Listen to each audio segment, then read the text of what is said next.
ఏ శుభకార్యానికైనా శుభారంభం. నమస్తే, నేను Keshav. Welcome to Suman TV. రాజమండ్రిలో జరిగిన ప్రీ రిలీజ్ ఈవెంట్, ఆ తర్వాత వెళ్ళేటువంటి క్రమంలో ఒక ఇద్దరు యువకుల మృతి. ఇది గేమ్ చేంజర్ సినిమాకి సంబంధించి జరిగినటువంటి ఉదంతం. దీనిపైన దిల్ రాజు రియాక్ట్ అయ్యారు. సినిమాకి సంబంధించినటువంటి ప్రొడ్యూసర్ అలానే బాధిత కుటుంబాలని ఆదుకునే ప్రయత్నం చేస్తామంటూ ఒక స్టేట్మెంట్ కూడా ఇచ్చారు. మరోవైపు నుంచి ఏపీలో విపక్షం దీన్ని పొలిటిసైజ్ చేసేటువంటి ప్రయత్నం కూడా చేస్తుంది. గతంలో జరిగినటువంటి సంఘటనతో పోలుస్తూ గేమ్ చేంజర్కి ఒక న్యాయం, పుష్ప 2 సినిమాకి ఒక న్యాయం అనేటువంటి కామెంట్స్ వినిపిస్తున్నాయి. అసలు ఏం జరిగింది, ఈ స్టోరీ వెనక ఉన్న రాజకీయం ఏంటి తెలుసుకునే ప్రయత్నం చేద్దాం. మనతో పాటు అనలిస్ట్ సుబ్రహ్మణ్యం గారు. నమస్కారం. నమస్కారం సార్. ఈ game changer pre release event అయిన తర్వాత యాక్చువల్గా ఈవెంట్లో పవన్ కళ్యాణ్ గారు భద్రత విషయంలో చాలా జాగ్రత్త పదే చెప్తా ఉన్నారు.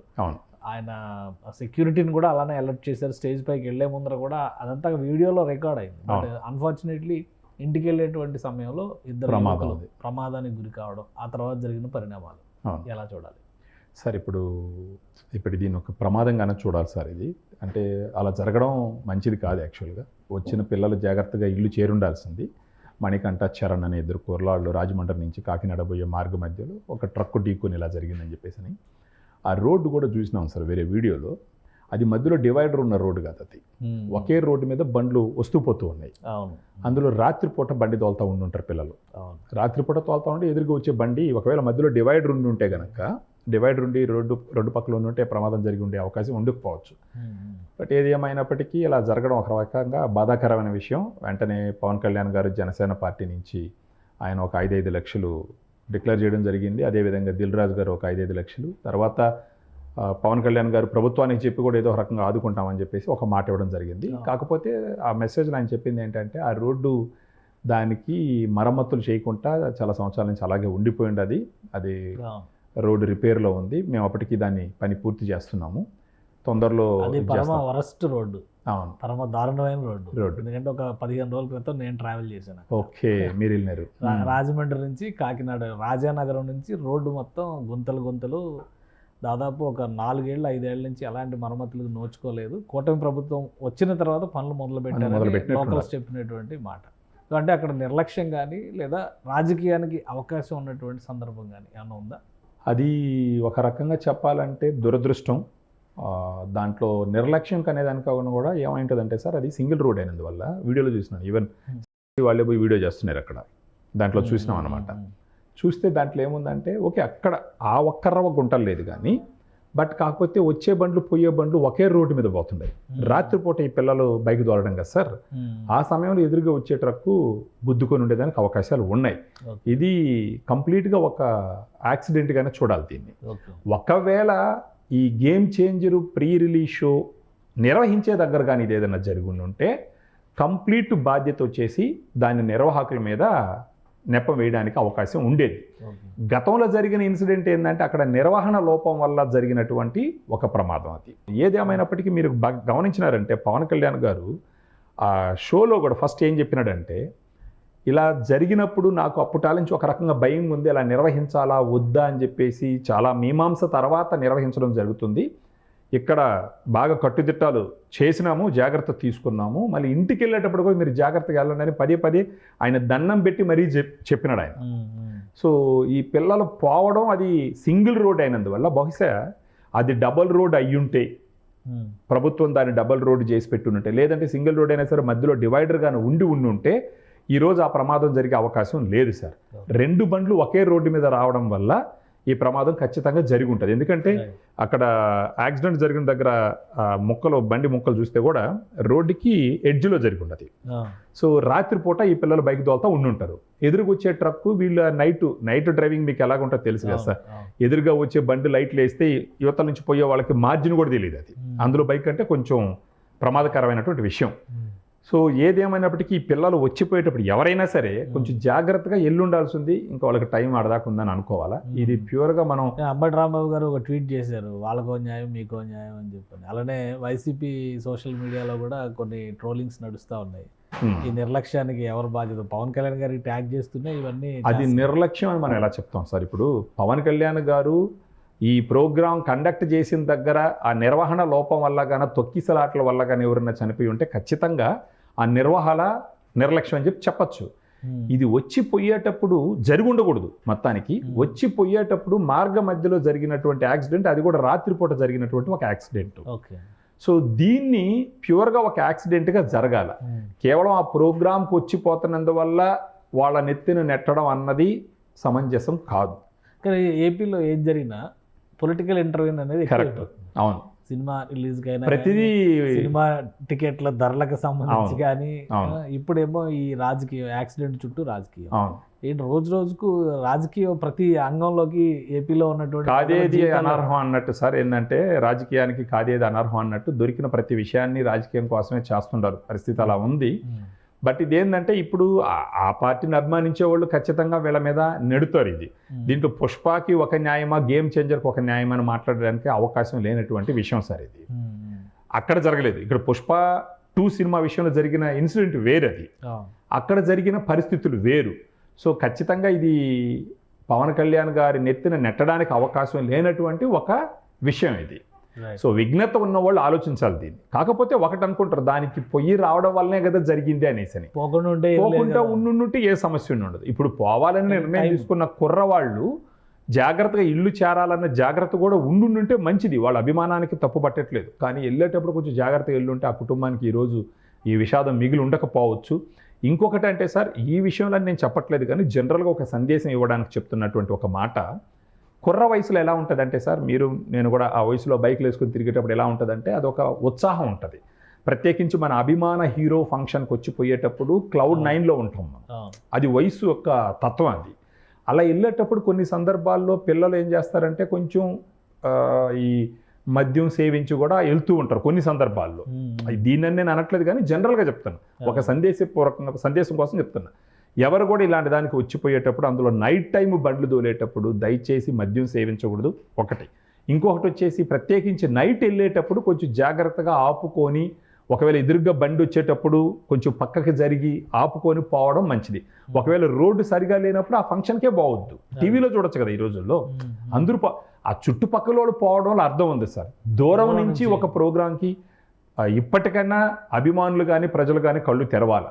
ఇప్పుడు మన అభిమాన హీరోని అభిమానించడం తప్పు కాదు, కానీ ఆ అభిమానం మన ప్రాణం పోగొట్టుకునే విధంగా ఉండకూడదు. అది దురదృష్టం యాక్చువల్గా. సరే, జరిగిపోయింది కాబట్టి ఇప్పుడు ఆల్రెడీ పవన్ కళ్యాణ్ గారు 5-5 లక్షలు డిక్లేర్ చేసినారు. తర్వాత దిల్ రాజు గారు ఒక 5-5 లక్షలు డిక్లేర్ చేసినారు. ఇప్పుడు ఏపీ గవర్నమెంట్ కూడా కొంచెం ముందరకు వచ్చి చేస్తే బాగుంటుంది. ఇప్పుడు రామ్ చరణ్ గారు వాళ్ళు కూడా కొంచెం ఏదో ఒక రకంగా చేస్తే బాగుంటుంది. అది ఏది ఏమైనప్పటికీ ఇక మీదట ఎవరైనా ఇలాంటి షోస్కి రావాలనుకున్నప్పుడు పూర్తిగా వాళ్ళ బాధ్యత మీదనే రావాలా. ఇలాంటి సమయం ఏదన్నా జరిగితే, అంటే నిర్వహణ లోపం వల్ల జరిగితే ఖచ్చితంగా వీళ్ళకి అంటగట్టచ్చు. ఆ ప్రిమిసెస్ దాటిపోయేటప్పుడు ఏదైనా ప్రమాదాలు జరిగితే మాత్రం దాన్ని రాజకీయం చేయడం ఎవరికి మంచిది కాదు. దాన్ని ఒక ప్రమాదంగానే చేసి, ఇప్పుడు ఈ విషయంలో అంబటి రాంబాబు గారు దీన్ని రాజకీయం చేయాలని చూసినారు. ఆయన మొదటి నుంచి చేస్తారు కదా. ఇలాంటి రాజకీయం చేసే దానికన్నా బదులు ఒక అడుగు ముందరకేసి ఆయన పార్టీ తరపున ఒక 5-5 లక్షలుగా జరిగింది, ఘోరం జరిగిపోయింది. ఆయన పార్టీ తరపున మేము ఒక 5-5 లక్షలు ఇస్తాము ఈ పిల్లల కుటుంబానికి, మా బాధితులకు ఇచ్చారు కదా, కోటి రూపాయలు ఇచ్చినట్టు. అట్ట కాకుండా అంటే ఎంతో డబ్బులు సంపాదించుకున్నారు కదా సార్ జనాల మీద ఇంతకు ముందర. ఒక 5-5 లక్షలు ఒక స్టేట్మెంట్ ఇచ్చడం ముందు బాధ్యత ఉంటే చాలు. బాధ్యత ఇస్తారా లేదా తర్వాత, ఎందుకంటే వరద బాధితులు ₹1 ఇస్తామన్నారు. అవును, పార్టీకి ప్రభుత్వ పక్షాన్ని మేము మా పార్టీ తరపున మేము చేస్తామని. దానికి ప్రూఫ్ లేదు, ఎక్కడ ఏమి లేదు, రూపురేఖ. అలాంటి సాయాలు చేయకపోయినా కానీ పెద్ద ఇబ్బంది లేదు. కానీ రాజకీయాలు చేయకుండా ప్రతి విషయంలో రాజకీయాన్ని చొప్పించకుండా ఉంటే మంచిదే. ఇప్పుడు అంబటి రాంబాబు గారు ఉన్న స్థాయికి కనీసం 1 లక్ష ఇవ్వలేరా సార్? వాళ్ళిద్దరికి ఇవ్వచ్చు కదా. ఆయన 1 లక్ష ప్రకటించి దాని తర్వాత ఏదన్నా దీన్ని రాజకీయం చేసేదానికన్నా కూడా, అంటే వాళ్ళ స్వలాభానికి రాజకీయం చేసి ఉపయోగించుకునే దానికన్నా కూడా ఒక ప్రమాదంగా చూసి అదే పవన్ కళ్యాణ్ గారికి, దిల్ రాజు గారికి ఒక సందేశం ఇచ్చి ఉండాలి. అయా మీ ఫంక్షన్కి వచ్చిపోతున్నప్పుడు ఈ ప్రమాదం జరిగింది. సో నాకున్న స్థాయిలో నేను 1 లక్ష ప్రకటించినాను. కుటుంబానికి చనిపోయిన వాళ్ళని తీసుకొచ్చి ఇవ్వలేము, కానీ ఆర్థిక స్థితిగతుల కోసం నేను 1 లక్ష ప్రకటించినాను. మీరు ఇంకొక ₹10 ఎక్స్ట్రా ఇవ్వండి అని అడిగితే అది ఒక గొప్ప ఉద్దేశంతో అడిగిందిగా అవుతుంది. పుష్ప 2కు ఒక ఇదే లేకపోతే గేమ్ అంటే అది కంప్లీట్గా రాజకీయం కోసం వాడుకోవడం. ఈ కంప్లీట్గా రాజకీయానికి ప్రతి విషయాన్ని వాడుకునేటటువంటి ఒక ధోరణి నుంచి తొందరగా వీళ్ళు బయట వస్తే ప్రజలు కూడా వీళ్ళలో ఉన్న మానవత్వాన్ని, మానవీయ కోణాన్ని గమనిస్తారు. రాబోయే రోజుల్లో వాళ్ళకు కొంచెం సపోర్ట్ చేస్తారు. అలా కాకుండా దొరికిన ప్రతి విషయాన్ని రాజకీయానికే రుద్దుతామని చూడడం ఆల్రెడీ దెబ్బతిన్నారు. ఇప్పటికన్నా కళ్ళు తెరవాలా. ఇక మీదట వీళ్ళు జనసేన పార్టీకి, ఎంత చిన్న పార్టీ కదా సార్ జనసేన పార్టీ, చాలా చిన్న పార్టీ, 21 సీట్లు ఉన్న పార్టీ, 151 చెప్తారు మీరు చిన్న పార్టీ అని ఎట్లా చెప్తారు? అంటే జనసేన పార్టీ మాత్రం చూసినామంటే కంపేర్ టు ఈ రోజు రాష్ట్రంలో సెకండ్ లార్జెస్ట్ పార్టీ జనసేన. ఈ రోజు రాష్ట్రంలో సెకండ్ లార్జెస్ట్ పార్టీ, దేశంలోనే చక్రం తిప్పిన పార్టీ. దేశంలో చక్రం సంగతి పక్కన పెట్టండి, నంబర్స్ ప్రకారం చూస్తే కూడా అవును సెకండ్ లార్జెస్ట్ పార్టీ తర్వాత 21 స్థానాలు ఉన్న ఖచ్చితంగా సార్. అంటే ఈ రోజు గురించి మాట్లాడలేదు సార్. రెండో స్థానం జనసేన, మూడో స్థానం వైసీపీ. అంటే సార్ ఇప్పుడు చిన్న పార్టీ అంటే నా ఉద్దేశం ఏంటంటే లోక్సభలో 2 సభ్యులు, రాజ్యసభకి రేపు ఎవరో ఒకరు వెళ్తారనేటువంటి ఒక ఆశ. ఇక్కడ శాసనసభ నేను రీఫ్రేమ్ చేస్తాను సార్. ఎలా అంటే చిన్న పార్టీ అంటే నా ఉద్దేశం ఏంటంటే వైఎస్ఆర్సీపీకి ఉన్నటువంటి ధనబలం జనసేనకు లేదన్నది నా పాయింట్. అదైతే ఆ పాయింట్ పరంగా నేను చిన్న పార్టీ అన్నాను కానీ అభిమానం పరంగా పవన్ కళ్యాణ్ గారు మొన్న చెప్పారు కదా, డబ్బులు లేని స్థితిలో అవును వకీల్ సాబ్ సినిమాకి ఇచ్చినటువంటి చెక్క అవును పార్టీకి ఉపయోగించారని చెప్పారు. అదే ధనబలంగా నేనేం చెప్తున్నానంటే వైఎస్ఆర్సీపీ పార్టీకి ఉన్నటువంటి ధనబలం జనసేన పార్టీకి లేదు. అయినప్పటికీ ఆయన ఒక బాధ్యతతో 5 లక్షల రూపాయలు ఆ చనిపోయిన కుటుంబానికి డిక్లేర్ చేసినారు. వీళ్ళు 151 వచ్చినాయి. ఎంతో చరిత్ర ఉన్నటువంటి పార్టీ, ఎంతో అంటే ఇంతకు ముందర ఎంతో సంపాదించుకున్న పార్టీ. ఆ పార్టీ నుంచి ఈయన 5 లక్షలు ఇచ్చినప్పుడు ఎలక్ట్రల్ బాండ్స్ లో దేశంలోనే టాప్ 5 లో ఉన్నటువంటి పార్టీ, సింగిల్ ఎలక్ట్రల్ బాండ్ కూడా తీసుకున్న పార్టీ జనసేన పార్టీ. ఆ పాయింట్ ఆఫ్ వ్యూలో చెప్తాను. ఆ విధంగా పూరెస్ట్ పార్టీ కావచ్చు, నేను ఆ రకంగా చెప్పాను. ఐడియాలజీ వైజ్ గా రిచెస్ట్ పార్టీ, ఐడియాలజీ వైజ్ తర్వాత ప్రజలు మనసులు చూరగొన్న పాయింట్ ఆఫ్ వ్యూలో, ఒక ఐడియాలజీ పాయింట్ ఆఫ్ వ్యూలో, ప్రజలకు సేవ చేసే పాయింట్ ఆఫ్ వ్యూలో ఖచ్చితంగా వీళ్ళు దేశంలోనే మిన్న పార్టీ, ఎవరు కంపారిజన్ లేదు వీళ్ళకి. కాకపోతే ఆర్థికంగా వైఎస్ఆర్సీపీతో పోలిస్తే చిన్న పార్టీ. ఆ చిన్న పార్టీ నుంచి 5 లక్షల రూపాయలు వాళ్ళ పార్టీ నుంచి ఇచ్చినప్పుడు ఎన్నో వేల కోట్లు, లక్ష కోట్లు సంపాదించినటువంటి వైఎస్ఆర్సీపీ పార్టీ ఒక 10 లక్షలు డిక్లేర్ చేసి తర్వాత రాజకీయం చేస్తుంటే మన బట్టవాళ్ళని సెల్యూట్ చేయొచ్చు. 5 పైసలు ఇవ్వకుండా ప్రతిదీ రాజకీయానికే వాడడం అన్నది ఒక మంచి పద్ధతి కాదన్నది నా పాయింట్. సో ఆ రకంగా పోటీ పడితే ఇప్పుడు వాళ్ళు ఇంకో రకంగా చెప్పొచ్చు. పవన్ కళ్యాణ్ గారు మీ పార్టీ స్థాయికి 5 లక్షలు ఇచ్చినారు, ప్రమాదం అయితే జరిగింది, మేమే 10 లక్షలు ఇస్తున్నాం, మీరు ఇంకొక 5 లక్షలు ఇవ్వండి, అక్కడ పోటీ పడాల. అప్పుడు చూసే ప్రజలు కూడా ఏమనుకుంటారు తెలుసా, వీళ్ళకి చిత్తశుద్ధి ఉంది, డబ్బులు ప్రకటించి తర్వాత వాళ్ళ మీద రాజకీయం చేస్తున్నారు, లేదంటే డిమాండ్ చేస్తున్నారు. డిమాండ్ చేయండి, రాజకీయం పర్లేదు. మేము 10 లక్షలు ఇచ్చినాం, నువ్వు 5 ఎందుకు ఇస్తావు, పార్టీలో ఉన్నావు కదా, ఒక 20 ఇవ్వని అప్పుడు అడిగితే కూడా ఖచ్చితంగా పవన్ కళ్యాణ్ గారు చాలా పాజిటివ్గా స్పందించేదానికి అవకాశం ఉంది. వాళ్ళు 10 ఇచ్చి మనల్ని ఎక్కువ అడుగుతున్నారా, తీసుకోండి, అప్పు చేశాను ఇస్తాననేటటువంటి మనస్తత్వం ఉన్నటువంటి ఆయన పవన్ కళ్యాణ్ గారు.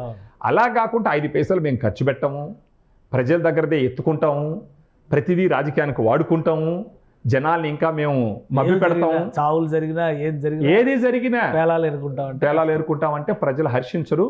ఇంకా కూడా ఆంధ్రప్రదేశ్ జనాలు అమాయకులను అనుకోవడం మాత్రం కరెక్ట్ కాదు. జనరల్గా ఉన్న అండర్స్టాండింగ్ అంటే ఆంధ్రప్రదేశ్లో ఉన్నటువంటి, అంటే ఆంధ్రప్రదేశ్ కానీ తెలంగాణ కానీ ఉన్నటువంటి తెలుగు వ్యక్తులు మైండ్ చాలా గొప్పగా ఉంటుందని చెప్పేసి అందరూ అనుకుంటారు. సో ఎంతసేపు బట్టినా వీళ్ళని మభ్య పెట్టచ్చు, లేదంటే మ్యానిపులేట్ చేయొచ్చు, లేదంటే లెక్కలు చూపించచ్చు అని అనుకుంటే కరెక్ట్ కాదు. కానీ ఏది జరిగినప్పటికీ ప్రమాదం ఇది. నాకు తెలిసి ఇప్పుడు నేను కూడా డిమాండ్ చేసేది ఏంటంటే వైఎస్ఆర్సీపీ పార్టీని, అంబటి రాంబాబు గారిని ఒక 10 లక్షలు ఇవ్వండి సార్, అంటే మీకు కూడా బాధ్యత ఉంది.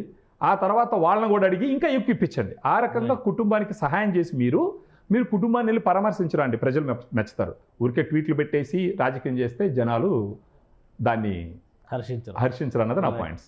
థ్యాంక్ యూ సుబ్రహ్మణ్యం గారు విశ్లేషణ అందించినందుకు. ఇది game changer cinema pre release ఈవెంట్కి వెళ్ళి ఇంటికి వెళ్ళేటువంటి క్రమంలో జరిగిన ప్రమాదం 2 ప్రాణాలని బలి తీసుకుంది. అయితే అటు జనసేన పార్టీ పరంగా సాయం చేయాలని నిర్ణయించింది. సినిమా నిర్మాత దిల్ రాజు కూడా సాయాన్ని ప్రకటించారు. కానీ రాజకీయం మాత్రం ఆగడం లేదు. వైఎస్ఆర్సీపీ ప్రారంభించినటువంటి రాజకీయానికి సమాధానం చెప్పాలంటే ముందు అంతకంటే ఎక్కువ సాయం చేసి సాయంలో సవాలు విసరాలని సుబ్రహ్మణ్యం గారు సూచిస్తున్నారు. ఇది special discussion. Keep watching. Suman టీవీలో మీ పర్సనల్ అండ్ బిజినెస్ ప్రమోషన్స్ కోసం కింది నెంబర్కి కాంటాక్ట్ చేయండి.